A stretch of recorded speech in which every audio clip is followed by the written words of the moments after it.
अगर तुम्हारे कमरे से भी रात को अजीब अजीब आवाजें आती है तो इस वीडियो को भूल कर भी ना देखना। ये कहानी है बंटी की।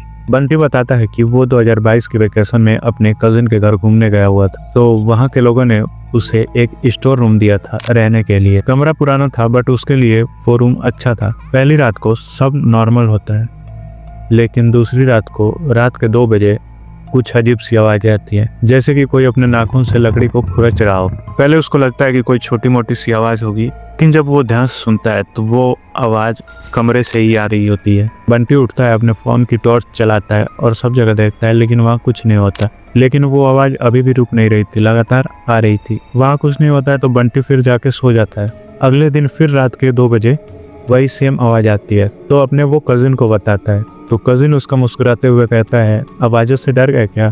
लेकिन बंटी एक बात नोटिस करता है कि जो उसका कजिन होता है उसकी आंखों में भी डर होता है, लेकिन वो बंटी से छुपा रहा होता है। तीसरी रात के 2 बजे फिर वही सेम आवाज़ आती है, तो बंटी सोचता है कि मैं इस आवाज़ को रिकॉर्ड करूँगा। बंटी जैसे ही फ़ोन का कैमरा ऑन करता है, 2 बजते ही वो आवाज़ फिर से आने लगती है, और आवाज़ इस बार दरवाजे के अंदर से आ रही थी, जैसे कि कोई दरवाजे में बंद हो। फिर बंटी का कैमरा ग्लिच होने लगा। फिर उसके बाद कुछ ऐसा हुआ जिसे सुन के आपके भी रोंगटे खड़े हो जाएंगे। अचानक से उसके फोन के स्क्रीन पे कुछ दिखता है। उस पे दिखता है कि एक औरत जो कि उल्टी पंखे से लटकी हुई होती है और बंटी को ही देख रही होती है, और धीरे धीरे उसका हाथ स्क्रीन की तरफ पड़ता है। ये देख के बंटी डर जाता है और वहीं बेहोश हो जाता है। अगले दिन जब उसको होश आता है तो वो सीढ़ी के नीचे पड़ा होता है। बंटी देखता है कि उसका मोबाइल पूरी तरह से टूट चुका है। बंटी और भी डर जाता है।